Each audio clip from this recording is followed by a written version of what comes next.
ছবিতে নামতে চাই না। আমি চাই তিনটে ছবি যেটা রিলিজ হতে চলেছে, বুম্বাদা, রাজ এবং শিবুর ছবিটা যেটা আছে, আমি চাই এই তিনটে ছবি যেন দারুণ চলুক, তাতে তো আমার লাভ। কারণ দর্শককে এইটা সিনেমা দেখাটা একটা অভ্যেস না। অনির্বাণ, আমার নাম অনির্বাণ না, অনির্বাণের ফোন নাম্বার আমি তোমাদের কাছে আছে। অনির্বাণ কি লিখছে বা অন্যরা কি লিখছে, কি পদক্ষেপ নিচ্ছে, তার দায়িত্ব আমার না। এবং সেটা হাউসফুল সাকসেসফুল। আমি ধন্যবাদ জানাতে চাই সমস্ত মানুষ যারা কালকে টিকিট কেটেছেন বা আজকেও কাটছেন। এটুকু বলতে চাই, আপনারা শুধু আমার অডিয়েন্স না, আপনারা যারা টিকিট কেটেছেন তারা হচ্ছেন আমার পার্টনার এই ছবিটার। জানতাম কারা করবে সেটাও জানতাম, আর কি করবে সেটাও জানতাম, বাট মাঝে মাঝে মনে হয় না কি আমি ভুল প্রমাণিত হতে চাই, কখনো কখনো মনে হয় কি না এইটা এবারে করবে না, তাই হয়েছে। এবারে সকালবেলা মেল এসছে বুকমাই শো থেকে, একজন প্রোডাকশন হাউস মেল করা হয়েছে বুকমাই শো কে এটা ইললিগাল, এটা এক্ষুনি নামিয়ে দেওয়া হোক, এটা কি করে হয়, কি করে হবে। এবং সেন্সর বোর্ডকে কালকে ফোন করা হয়েছে, কি করে আপনি এটা করছেন, আপনি কেস করুন। আপনি I just want to thank all my audience যারা টিকিট কেটে হলে এসেছেন এবং সিনেমাটাকে 25 দিন ধরে রেখেছেন, রমরমিয়ে চলেছে, এখনো চলছে, আগামী দিনেও চলবে বলে আশা করি। তো আমার মনে হয় ক্রেডিটটা goes to all my audiences যারা ভারতবর্ষ জুড়ে ন্যাশনাল রিসোর্সের মধ্যে, বাংলা তো বটেই, সব জায়গায় এসে ছবিটা দেখেছেন এবং সেলিব্রেট করেছেন, সবাইকে বলেছেন ছবিটা দেখার জন্য। একদিকে হলে ছবি চলছে, আরেকদিকে ছবি আসার আগেই টিকিট বিক্রি, মানে কি বলবে এটা? মানে শুধু টিকিট বিক্রি নয়, তার সঙ্গে বেশ কিছু লড়াইয়ের দিক খুলে গেছে। হ্যাঁ, দেখো আমাদের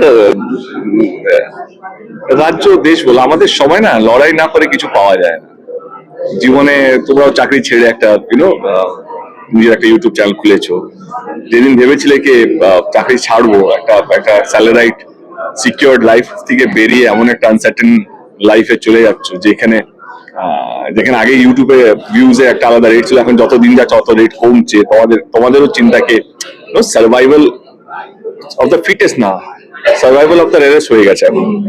সেই জায়গা থেকে লড়াই তো থাকবে, কিন্তু এটা এখন ভেবে লাভ নেই। আমার মনে হয় কালকের ঘটনার পরে আমার বাংলা ছবির সম্মানটা বাড়লো বলে মনে হয়। বাংলা ইন্ডাস্ট্রি ইন্ডিয়ার ম্যাপের কাছে সামনে এলো, ভারতবর্ষ জুড়ে 300, 400, 500, এখন 1000 কোটি টাকা ছবি হচ্ছে। রামায়ণ আমি শুনেছি বাজেট নাকি 1000 কোটি টাকা, যেটা রণবীর কাপুর করছে। তারা সেই আইডিয়া ক্র্যাক করতে পারেনি, বাঙালি বা বাংলা ইন্ডাস্ট্রি বা বাংলা ছবি সেই আইডিয়াটা ক্র্যাক করে দিয়েছে এবং সেটা হাউসফুল সাকসেসফুল। আমি ধন্যবাদ জানাতে চাই সমস্ত মানুষ যারা কালকে টিকিট কেটেছেন বা আজকেও কাটছেন। এটুকু বলতে চাই, আপনারা শুধু আমার অডিয়েন্স না, আপনারা যারা টিকিট কেটেছেন তারা হচ্ছেন আমার পার্টনার এই ছবিটার। And I'll make sure that যেদিন আপনারা হলে আসবেন 16 তারিখে, if everything goes well, every seat will be, there will be a surprise, মানে every ticket will make sure that ওই দিনটা তাদের কাছে সারা জীবনের জন্য স্মরণীয় হয়ে থাকুক, এটা আমাদের চেষ্টা থাকবে। লড়াইয়ের যে কথাটার কথা বলছিলাম আমি, তোমার এই লাইভের পরে তোমার কাছে মেল আসে মাই শো থেকে, এখন মনে হচ্ছে অঙ্কটা সহজ তোমার কাছে। এই অঙ্ক সহজ বলে তার মধ্যে রানা সরকার ঢুকে যাবে, এটা করো না, রানাদের মধ্যে ইনভলভই না সত্যি। হ্যাঁ, মানে আমি জানতাম কারা করবে সেটাও জানতাম, আর কি করবে সেটাও জানতাম, বাট মাঝে মাঝে মনে হয় না কি আমি ভুল প্রমাণিত হতে চাই, কখনো কখনো মনে হয় কি না এইটা এবারে করবে না, তাই হয়েছে। এবারে সকালবেলা মেল এসছে বুকমাই শো থেকে, একজন প্রোডাকশন হাউস মেল করা হয়েছে বুকমাই শো কে এটা ইললিগাল, এটা এক্ষুনি নামিয়ে দেওয়া হোক, এটা কি করে হয়, কি করে হবে। এবং সেন্সর বোর্ডকে কালকে ফোন করা হয়েছে, কি করে আপনি এটা করছেন, আপনি কেস করুন, আপনি করুন। আমি শুধু যারা ইন্ডাস্ট্রির মধ্যে আছেন তাদেরকে এইটাই অনুরোধ করতে চাই বা বলতে চাই যে ফুটবল ওয়ার্ল্ড কাপের টিকিট 1 বছর আগে বিক্রি হয়, জোর করে কেউ কাউকে বলা হচ্ছে না তুমি টিকিট কিনতেই হবে, নাহলে থাকা যাবে না। কোনো বড় ইভেন্ট হলে, মানে কোন সিঙ্গার বলো বা নিজে, তারও 1 বছর আগে টিকিট বিক্রি হয়। আইডিয়াটা সেখান থেকেই আসে যে আমরা কেন সেলিব্রেট করবো, সেলিব্রেশন সিনেমাকে আমাদেরকে সেলিব্রেশন মোডে নিয়ে যেতে হবে। এবং দেব শুভশ্রী যেভাবে নজরুল মঞ্চে সেলিব্রেট করা হয়েছিল আমাদেরকে, আমার মনে হচ্ছে এই একটা ছবি যেখানে আমরা বাংলা ছবিকে সেলিব্রেট করতে পারি, এবং শুধু সেলিব্রেশন শুধু সিনেমা নয়, এটাকে একটা ইভেন্টে কনভার্ট করা যেতে পারে। এবং এইটা ফার্স্ট ডে ফার্স্ট শো ইভেন্টটা, এইটা জন্য সেন্সর সার্টিফিকেট লাগে না। এবং ওই দিনে আমি 7:30টার সময় কাকে দিয়ে গান গাওয়াবো না সিনেমা দেখাবো সেটা সারপ্রাইজ, সেটা আমি কোথাও বলছি না। এবং সেটা আমার এবং দর্শক যারা টিকিট কেটেছেন তাদের বিশ্বাস, যারা টিকিট কেটেছেন তাদের বিশ্বাস দেব কি দেখাবে, দেব শুভশ্রী কি হতে চলেছে, এবং আমি আমার বন্ধু বান্ধব যারা ইন্ডাস্ট্রিতে আছেন তাদেরকে বলবো সাপোর্ট করুন। আমরা এইটা শুধু আমি একা বড় হচ্ছি না, আমাদের ইন্ডাস্ট্রিও বড় হচ্ছে। আমি এমন কোনো প্রাইম টাইম নিইনি 4টের সময় 5টার সময় বিকেলবেলা যেটা দেব মাস্তানি করে নিচ্ছে, না আমি সকাল 7:30টার সময় শোটা নিয়েছি, যেখানে হলই খোলে না, বাংলা ছবি হল 7:30টার কোথায় খোলে, সেইখানে সেটা আমার এবং আমার দর্শকের বিশ্বাস, আমার বিশ্বাস হচ্ছে আমার দর্শক আসবে, এবং দর্শক সেই বিশ্বাসে নেমেছে, এবং সবকটা দেখতে পেয়েছো 4 মিনিটের হাউসফুল হয়েছে, 10 মিনিট হাউসফুল হয়েছে। কালকে আমাদের 80% টিকিট সোল্ড আউট। যারা রাত্রে একটু লেট করে খুলেছে সেগুলো এখনো ফিলিং ফাস্টের মধ্যে আছে, সেটাও হয়ে যাবে, সেটাও না। বাট আমি এটুকু বলে অনুরোধ করবো আমার ইন্ডাস্ট্রিকে, আমরা এমন একটা হিস্টোরিক্যাল মুভমেন্টে ঢুকলাম যেটা ভারতবর্ষে কোনোদিনও কোনো নজির নেই। আমরা ইতিহাসে সাক্ষী হতে চলেছি, আমরা বাংলা ছবিকে ন্যাশনাল ম্যাপে নিয়ে আসতে চলেছি। আমার সবারই সাপোর্ট লাগে।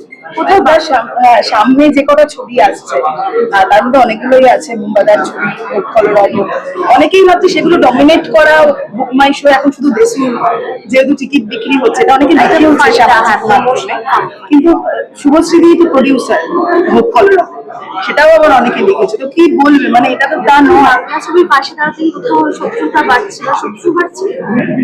আমি কি এমন কোনো কাজ করছি যাতে শত্রু বাড়বে? তোমারও তো বিবেক আছে, তোমাদের কি মনে হয়? হ্যাঁ বলছিস না বলছিস? আমার কালকের যে পদক্ষেপ, কালকে যে মুভমেন্টটা ছিল, এটা কি আমি কোনো অন্যায় করলাম? এটা গর্ব হওয়ার ব্যাপার কিনা? কে একটা 10 মাস আগে একটা ছবির টিকিট বিক্রি হচ্ছে, যেখানে আজকে 2টো টিকিট বিক্রি করতে দম বেরিয়ে যাচ্ছে, মানে শো পাওয়া থেকে দম বেরিয়ে যাচ্ছে, সিনেমা হলে লোক নিয়ে আসা, মানে লোক আসছে না, দর্শক আস্তে আস্তে আমরা যেভাবে কাজ করছি, যেভাবে মিডিয়ার সামনে আমাদের ইন্ডাস্ট্রিকে দেখানো রিপ্রেজেন্ট করছি আমরা, সেখানে মানুষের ভরসা উঠে যাচ্ছে, টোল করছি, করছি, ও করছি, সেটা সেখান থেকে দাঁড়িয়ে দেব 10 মাস পরে ছবিটা লিস্ট করবে, সেই ছবিটা অ্যানাউন্সমেন্ট এবং অ্যাডভান্সমেন্ট। আমি তো কোটা নাম 20টা শো নিয়েছি, 20 বছরে 20 shows, that in the morning shows, সবচেয়ে রিস্কি। কিন্তু কে 7:30টার সময় শো কোনো বাংলা ছবি, আমি চ্যালেঞ্জ করে দিলাম নিয়ে দেখা, তো আমি সেটা নিলাম। এবং এটুকু বলতে চাই যে আমি কারোর সঙ্গে প্রতিযোগিতা নামতে চাই না। আমি চাই এই 3টে ছবি যেটা রিলিজ হতে চলেছে, বুম্বাদা, রাজ এবং শিবুর ছবিটা যেটা আছে, আমি চাই এই 3টে ছবি যেন দারুণ চলুক, তাতে তো আমার লাভ। কারণ দর্শককে এইটা সিনেমা দেখাটা একটা অভ্যেস, আর আমি বছর 2টো বা 3টে ছবি করি, লাস্টের 3টে হয়েছে, এই বছর আমি জানি না 2টো বা 2টো তো দেখতে পাচ্ছি, 3টে হয়তো হয়ে যেতে পারে। এইটা তো একটা অভ্যেস, যদি আমরা ধরে রাখতে পারি তাহলে তো আমাদের প্রত্যেকের লাভ। তো আমি কোনোদিন এমন কিছু করবো না যে কাউকে ছোট করে বড় হবো না। আমি নিজেকে এমন জায়গা নিয়েও যেটা আমার কম্পিটিশন, আমি নিজে, আমার ভাবনা চিন্তার সঙ্গে কম্পিটিশন আমার নিজের।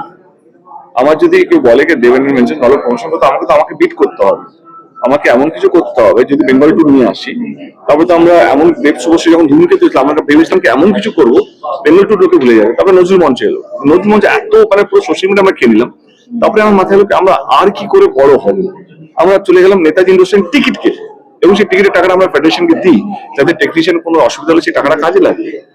এবং প্রজাপতি একটু এমন একটা সাবজেক্ট যেটা যত সিম্পল রাখবো অত ভালো। সব ছবি যে গিমিক রাখতে হবে, সব ছবি যে প্রমোশন ধারণ করতে, তা নয়। একটা ছবি যেটা ডিমান্ড করে সেটা অনেক মাথায় রাখতে হবে। এবং তারপরে মাথায় আছে দেশু এমন সেলিব্রেটেড কাপল অন স্ক্রিন, সেইটাকে আমাকে সেলিব্রেশন মোডে নিয়ে যেতে হবে। সেখান থেকে ভাবনা চিন্তা আসা কি 10 মাস পরে ছবি আসবে, লেটস সি আমরা কতটা পাবো বা আমাদেরকে লোকে কতটা ভালোবাসে, রেজাল্ট আমরা সবাই জানি। একটু আগে বলছি যে নজরুল মঞ্চের থেকেও সেলিব্রেশন করা হয়েছে নেতাজি। এই যে দেশের সেলিব্রেশনটা কিরকম হতে পারে যদি একটু, আর হলো কি টাকার যে ব্যাপারটা বলেছিলে, ওই টাকাটা তোমার নেতাজি স্টেডিয়ামের টাকাটা এক জায়গায় দেওয়া হয়েছে, এই টাকাটাও তোমার দেওয়ার কথা বলেছিলে, এটা নিয়ে যদি এই টাকাটা আমার যেটা মাথায় আছে, কালকে যে টিকিট বিক্রি করে যে টাকাটা আসবে, সেটা আমরা কোনো মানুষের যদি কাজে লাগে, কোনো সংস্থা বা কোনো জিনিস, তাদেরকে এই টাকাটা সেই টাকাটা আমরা সাহায্য করবো। ওই টাকা দিয়ে আমরা মানুষের ভালো রাখার চেষ্টা করবো। এটা আমার টাকা না, এটা দর্শকের টাকা, যেটা বিশ্বাস করে আমাকে টিকিটের মাধ্যমে দিয়েছেন। এবং যারা টিকিট কেটেছেন কালকে এই 20টা শোয়ে, তারা শুধু আমার অডিয়েন্স না, তারা আমার পার্টনারও, দেশু সেভেন। তো এভরিওয়ান যারা টিকিট কেটেছেন, they all will my silent partner. এবং আমাদের চেষ্টা এটা থাকবে কি, যেদিন এই ছবিটা রিলিজ হবে, এই সমস্ত মানুষ যেন গর্ব করে কি না, এই ছবিটার জন্য 10 মাস আমরা ওয়েট করে ভালোই করেছি। সেই দায়িত্বটা আমরা জানি, সেই দায়িত্বটা প্রত্যেক দিন আমাকে জাগিয়ে রাখবে 10 মাস অব্দি, সেটা আমি জানি। বাট ঠিক আমার মনে হয় এই দায়িত্বটাও নেওয়ার জন্য আমি তৈরি। এত প্রেম কি করে তুমি? এত ফুল, এত কিছু লড়াই ছড়াই দেখে এখন প্রত্যেকদিন ঘুম থেকে উঠি কেউ না কেউ কারোর সঙ্গে কারোর সঙ্গে লড়ছে। আমার মনে হয় যেদিন ঘুম থেকে খুব শান্তিভাবে উঠবো, যেদিন মনে হয় আজকে কিছু করছি না নাকি এরকম হয়ে যাবে। বাট না, আমি কি বলে, আমাকে হল থেকে, আমার কত হল থেকে ফোন আসছে তোমাদের কোনো ধারণা নেই, তারাও অ্যাডভান্স বুকিং খুলতে চায়। দারুল এখন থেকে আমি একটা কাজ করি 17-18 তারিখেও খুলে দিচ্ছি অ্যাডভান্স। ভাই এখন কিছু না, জাস্ট 20 shows 10 months before, আপাতত এইটা। দেখবে, একটা কথা অনির্বাণ দাকে নিয়ে এর আগেও কথা আসে, গতকালও বলেছি, কিন্তু অনেকেই এবার প্রশ্ন তুলছে যে কেন এই 6 মাস নয়। এবার এটা কি প্রজাপতি 2 বলছি, সরি, দেশুতে অনির্বাণ দাকে নেওয়ার জন্যই দেবের এই প্রতিবাদ, মানে এটা অনেকে ভাবছে। না, আমার সাথে তো করেছে লাস্ট রবিবার তো করেছে অক্টোবর। হ্যাঁ, আমি তো নিয়েছি। ব্যান করা নিয়ে কথা বলা হয়, সেটা বড় সে, আমি তো কাজ করেছি ওর সাথে, কোনো ব্যান্ড ছিল তখন তো আমি কাজ করেছি। তো ব্যান্ড হয়েছে ফেব্রুয়ারি মার্চ এপ্রিল থেকে না, তবে তো বলছে আমি তো আসলে কাজ করেছি। এটা অনির্বাণ এখনো আমি জানি না অনির্বাণ আমার ছবিটা আছে কি। কালকে একটা আবেগ বলে দিয়েছে কিনা অনির্বাণ হয়তো থাকবে, কিন্তু আমার মনে হয় কি একটা মানুষ 6-8 মাস ধরে ব্যান আছে, এবারে সবাই এটাকে একটা উদ্যোগ নিক, এই ফেডারেশনে যেন মানুষ আমার না নষ্ট হয় বা অনির্বাণের জন্য কাজ করার সুযোগ পায়, এইটা যেন কেউ দেখে। এবারে ঘটনা চক্রে দেশু এসছে, ঘটনা চক্রে এত কিছু ঘটছে, তখন this is the right time or সাবজেক্টটা তোলা উচিত, ঠিক না? আর অনির্বাণ দার একটা পোস্ট নিয়েও কথা হচ্ছে, তারপরে হ্যাঁ, আমি জানি না অনির্বাণ, আমার নাম অনির্বাণ না, অনির্বাণের ফোন নাম্বার আমি তোমাদের কাছে আছে। অনির্বাণ কি লিখছে বা অন্যরা কি লিখছে, কি পদক্ষেপ নিচ্ছে, তার দায়িত্ব আমার না। আরেকটা কথা হচ্ছে, অনেকে লিখছেন যে অনির্বাণ দা কেন সরাসরি ক্ষমা চাইছেন না, কেন তুমি বা এবং ক্ষমা চাওয়া কেন হবে একটা ইন্ডাস্ট্রি যেখানে কাজ হয়, এখানে ক্ষমা আসবে? এইটাই তো আমার প্রশ্ন, এইটাই তো আমি চাইছি, কারণ এটা এমন একটা জিনিস যেটা আমি এমন একটা দায়িত্ববানের জায়গায় আছি, সেখানে আমি একটা কমেন্ট করলে সেটা লুজ স্টক করতে চাই না। আমি চাই দুজনে যেন with proper balance, with proper mutual respect যেন কাজটা সবাই করতে পারে। Thank you.